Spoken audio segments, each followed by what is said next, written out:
গীতা শাস্ত্র সিদ্ধান্ত দিলেন মনুষ্য জীবকে দুটি অর্জন করতে হবে, দুটো জিনিস। খুবই মার্মিক কথা। যদি সুধীজন আপনারা একটু মন দিয়ে শ্রবণ করেন, তাহলে প্রত্যেকে জীবনে একটি দিগন্তের আলোর দিশা নিয়ে ওই দিব্য ধামে যেতে পারবেন। জয় জয় শ্রী বিষ্ণুপ্রভাত।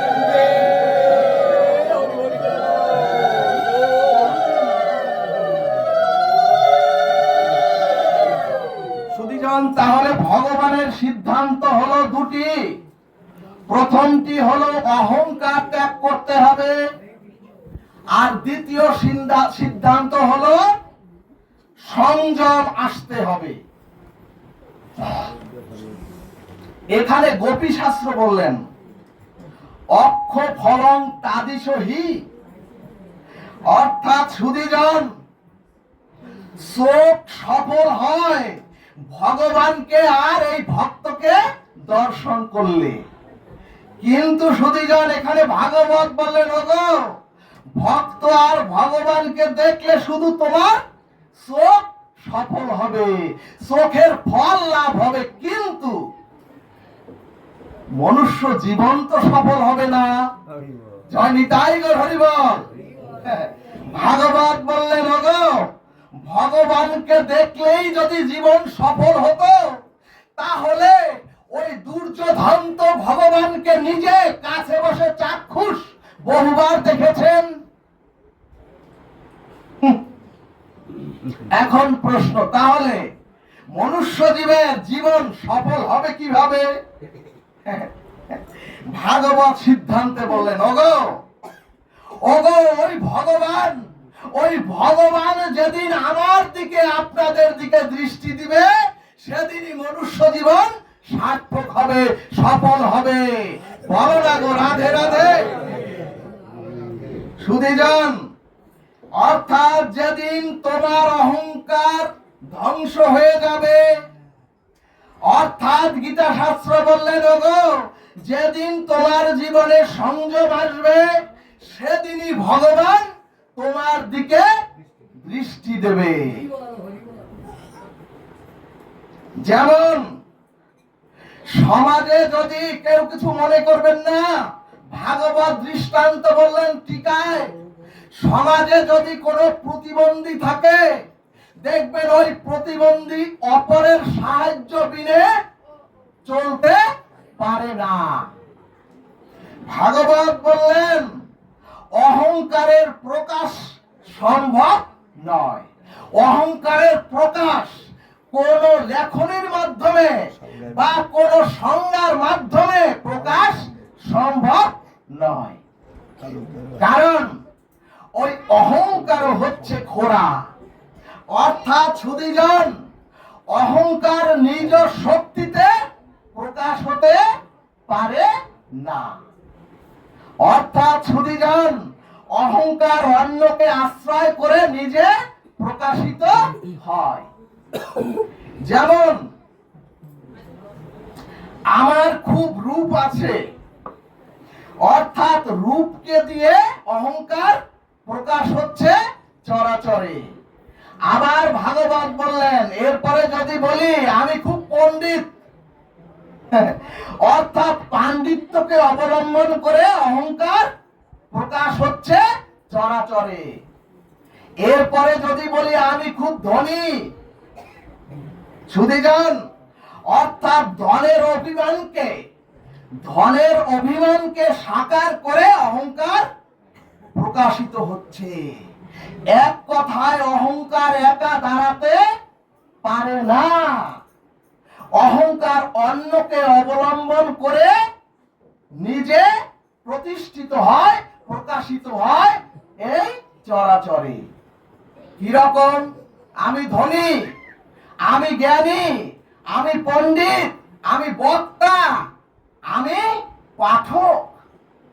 সুধীজন, এ জগতে রূপ বলেন, এ জগতে ধন বলেন, এ জগতে বিদ্যা বলেন, এগুলি আপনার আমার কারো সৃষ্টি নয়। অর্থাৎ কোন বস্তুই যেহেতু আমার নয়, তাহলে তাকে নিয়ে কেন আমরা অহংকার করব?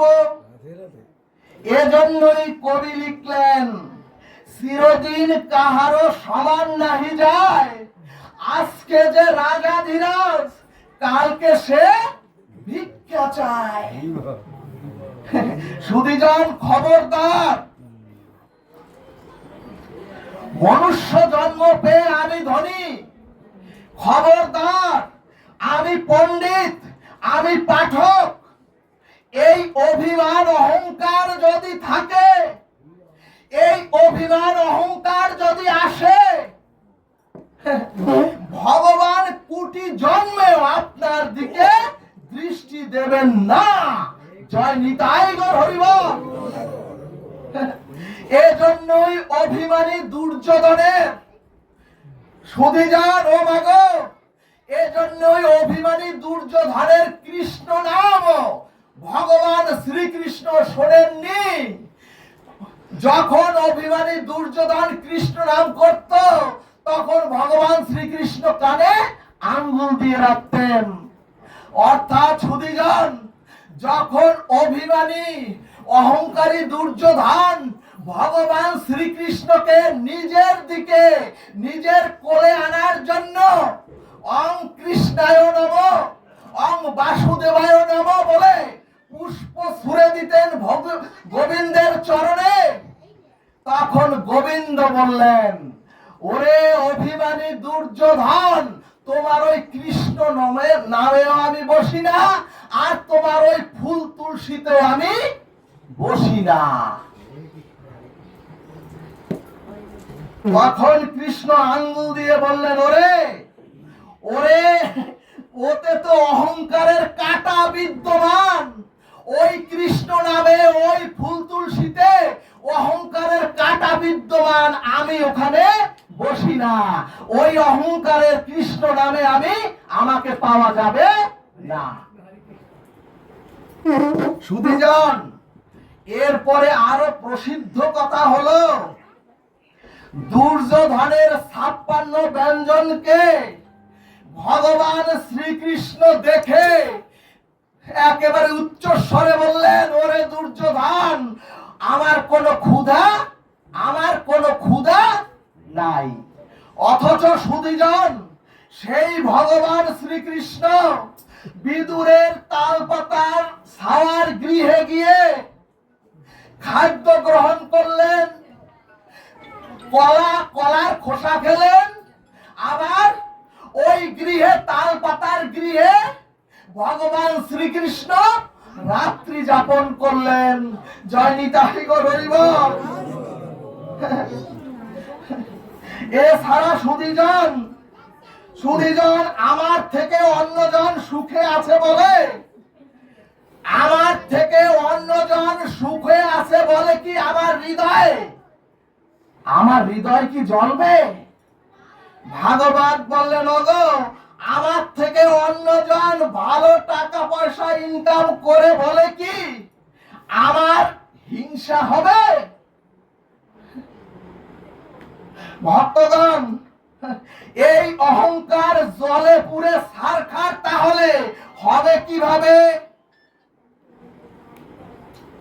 ভক্তগণ, আপনারা যারা পুরানো মানুষ, আগে যারা হেজাক লাইট জ্বালাতেন,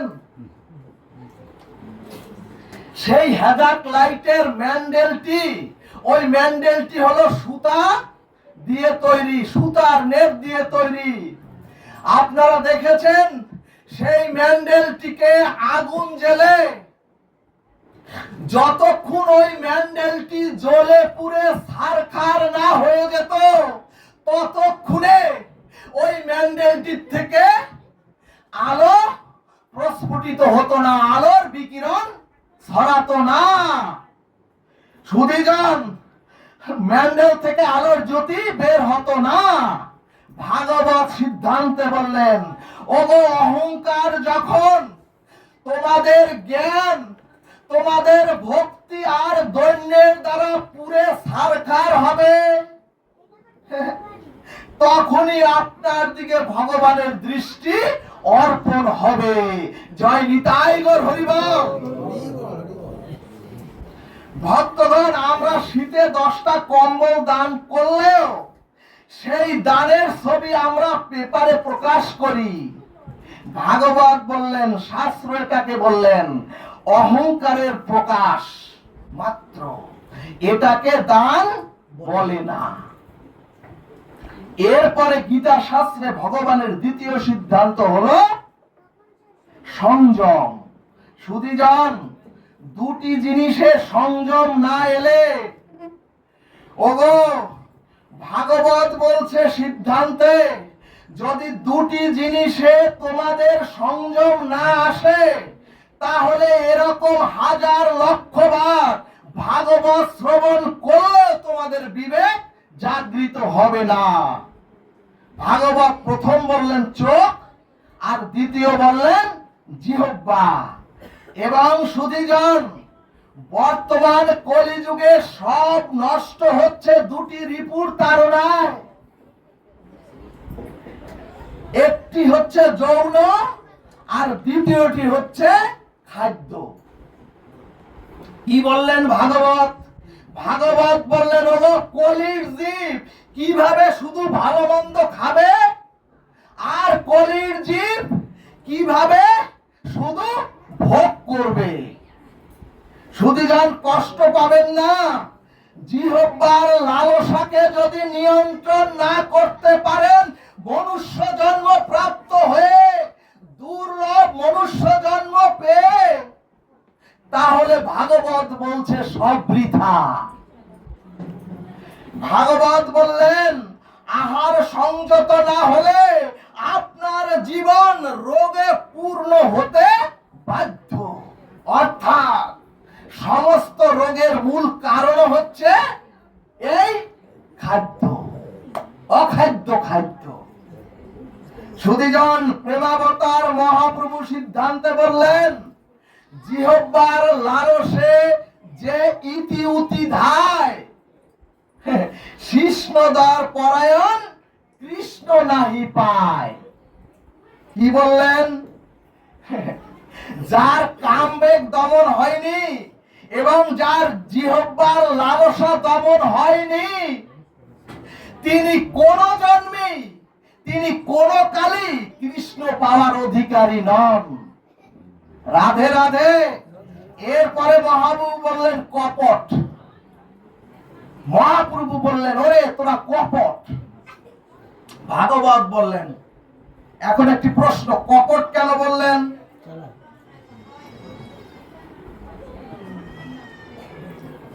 এখন প্রশ্ন, কপট কেমন?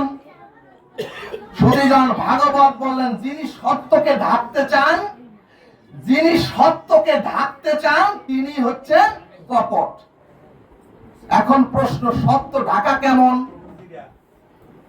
ভাগবত বললেন, ওগো 60 বছর 70 বছর বয়সে চুলগুলি পেকেছে, এটা তো সত্য, এটা তো মহাসত্য। তাহলে কালি দিয়ে সত্যকে ঢেকে কেন দিলেন? তার মানে আপনি আমি সত্যকে স্বীকার করতে এখনো শিখিনি। গৌর ভক্তবৃন্দ, এরপরে ভাগবত বললেন, ওগো ওগো আমরা যে পূজা পার্বণের মাধ্যমে পুণ্যাদি অর্জন করি, আর স্খলিত কর্মের মাধ্যমে যে পাপ অর্জন করি, এই পাপ আর পুণ্য দুইটাই ক্ষয়িষ্ণু, অর্থাৎ ক্ষয়শীল। অর্থাৎ সুধীজন, বাবা কথা বলেন না। অর্থাৎ সুধীজন, রোগ শোক দুঃখ যন্ত্রণা আর নিদারুণ কর্ম ফলের দ্বারা, সুধীজন, রোগ শোক দুঃখ যন্ত্রণা আর নিদারুণ কর্ম ফলের প্রায়শ্চিত্তের দ্বারা আমরা যে পাপ করি, সেই পাপ স্খলন মানে ক্ষয় হয়ে যায়। অন্যদিকে আমরা দান ধ্যান পূজা, আমরা যে পুণ্যাদি ক্রিয়া করি, এই পুণ্যাদি ক্রিয়ার দ্বারা আমাদের পুণ্য হয়। সুধীজন, সেই পুণ্য যখন আমরা সুখ ভোগ করি, সেই সুখ ভোগের দ্বারা ওই পুণ্য ক্ষয় হয়ে যায়। এই কারণেই ভাগবত বললেন, ওগো পাপ পুণ্য বিনাশশীল, অতএব তোমরা কি অক্ষয় জানো? তাহলে অক্ষয় কি? অক্ষয় হচ্ছে অবিনাশী এই ভগবানের হরিকথা, ভগবানের ভজন রূপ ভক্তি হলো চির অক্ষয়। জয় নিতাই গৌর হরিবল। এরপরে ভাগবত বললেন, ওগো রাজা ইন্দ্রদুম্ন, গজেন্দ্র উপাখ্যানে রাজা ইন্দ্রদুম্ন গুরুদেব অগস্ত্য ঋষির চরণে সমর্পিত হয়ে রাধা মাধবের ভজনে নিরন্তর রত ছিলেন। কিন্তু সুধীজন, কালক্রমে একদিন শ্রী গুরুদেব অগস্ত্য ঋষি তার শিষ্য রাজা ইন্দ্রদম্নের ভজন স্থলে এসে উপস্থিত হলেন। কিন্তু সুধীজন, রাজা ইন্দ্রদম্ন মহৎ শ্রী গুরুদেবকে দেখে সম্মুখে রাজা ইন্দ্রদম্ন গুরুদেবকে প্রতি জানালেন না। এমনকি রাজা ইন্দ্রদম্ন ভজন স্থল থেকে উঠে দাঁড়িয়ে গুরুদেবকে সম্মান করলেন না। এখানে মহাজন সিদ্ধান্তে বললেন, কোন সাধুগুরু মহৎকে দেখে যদি, ওগো কোন সাধুগুরু মহৎকে দেখে যদি সম্মান না করা হয়, তাহলে সেই মুহূর্তে তার পুণ্য ক্ষয় হয়ে, পাপ নয় পুণ্য ক্ষয় হয়ে পরমায়ু নষ্ট হয়ে যায়। রাধে রাধে। সুধীজন, এবং পুণ্য ক্ষয়ে, সামনে কথা বললে, এবং পুণ্য ক্ষয়ে জীবের দেহ পাপে পূর্ণ হলেই মহৎকে দেখে যদি সম্মান না করা হয়, শ্রদ্ধা না করা হয়, তখন পুণ্য ক্ষয়ে, আর যখন পুণ্য ক্ষয় হয়ে যায় তাকে তখন মনুষ্য জন্মটাই হারাতে হয়। জয় নিতাই গৌর হরিবল। মহাজন সিদ্ধান্তে বললেন, আমরাও যদি সাধুগুরু বৈষ্ণবদের অবজ্ঞা করি, আমরাও যদি মহৎকে মান্যতা না দেই, আর যদি আমরাও ভগবানের ভজন না করি, তাহলে স্খলিত চরিত্রের দ্বারা আমরাও পশু জন্মে নিক্ষেপিত হব। জয় নিতাই গৌর হরিবল। ঠিক তদ্রূপ শ্রী গুরুদেব অগস্ত্য ঋষিকে অভিসম্পাত করে বললেন, হে ইন্দ্রদুম্ন রাজা, যাও তুমি হস্তি জন্ম গ্রহণ করো। এখানে মহাজন বললেন, পুণ্য ক্ষয়ে পাপের পুণ্য, পাপে পূর্ণ হলেই, পুণ্য ক্ষয় হলে, আর যদি মানুষটা পাপে পূর্ণ হয়ে যায়, তখন তাকে মনুষ্য জন্ম হারাতে হয়। ঠিক তদ্রূপ ইন্দ্রদুম্ন রাজা হস্তি জন্ম পেল। সুধীজন, এখানে ভাগবত দৃষ্টান্তে বললেন, ওগো কিন্তু ওই ইন্দ্রদুম্ন রাজার ভক্তিটুকু ক্ষয় হলো না।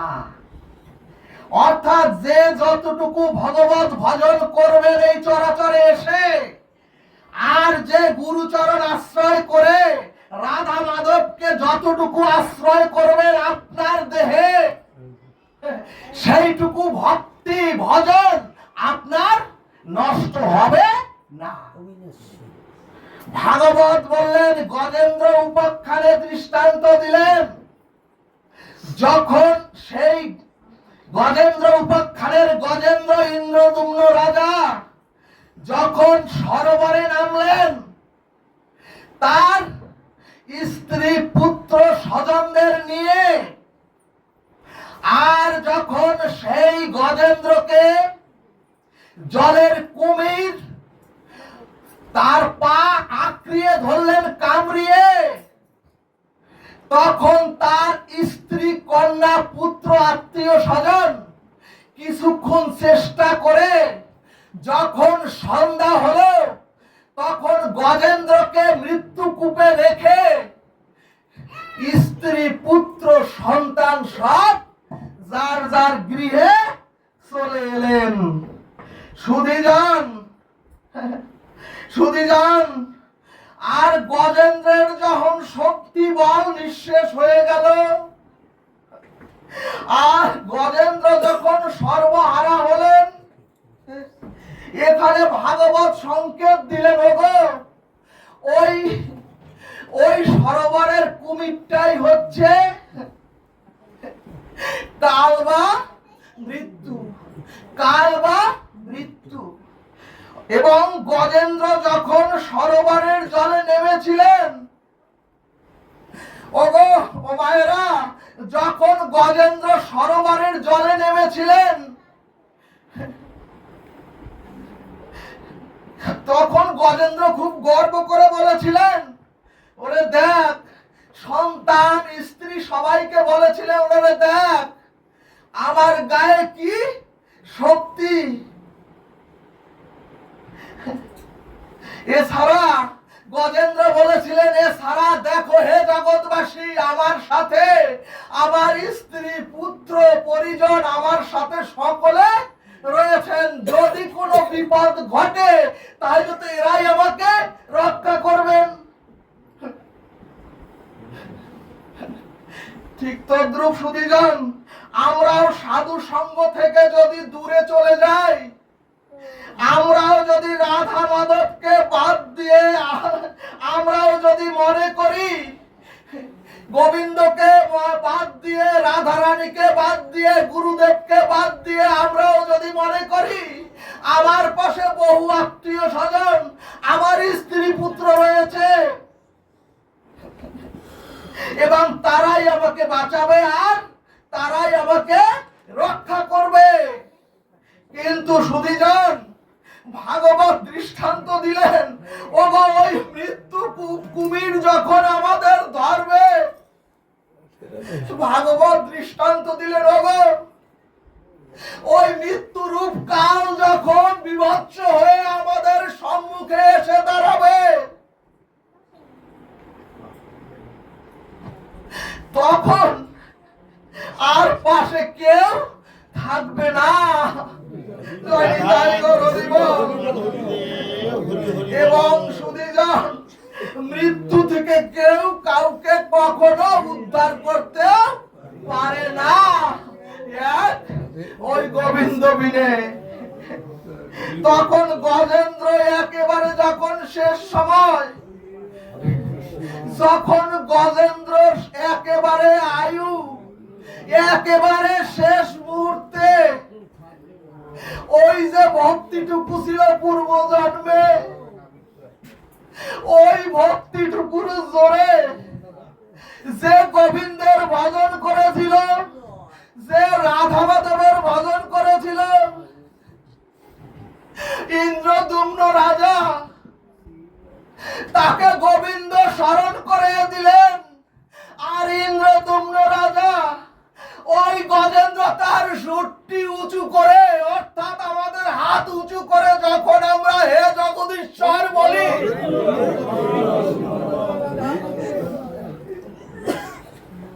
যখন আমরাও হা কৃষ্ণ বলে, হা গৌর বলে, আমরাও যখন চোখের জল ছেড়ে দিয়ে যখন গোবিন্দকে ভজনা করি, গোবিন্দের যখন স্তুতি করি, চোখের জলে, সুধীজন ভক্তের স্নিগ্ধ মধুর স্তুতিতে ভগবান ওই সন্তুষ্ট হয়ে সেই নারায়ণ বৈকুণ্ঠ ছেড়ে তার রথ নিয়ে একেবারে ঝাঁপ দিয়ে সরোবর থেকে গজেন্দ্রকে উদ্ধার করে মৃত্যু থেকে গজেন্দ্রকে উদ্ধার করে ওই গোবিন্দের দিব্য ভক্তকে বৈকুণ্ঠ ধামে রাধা মাধবের পার্শ্বদ দেহ দান করলেন, ভক্তকে বলবৎ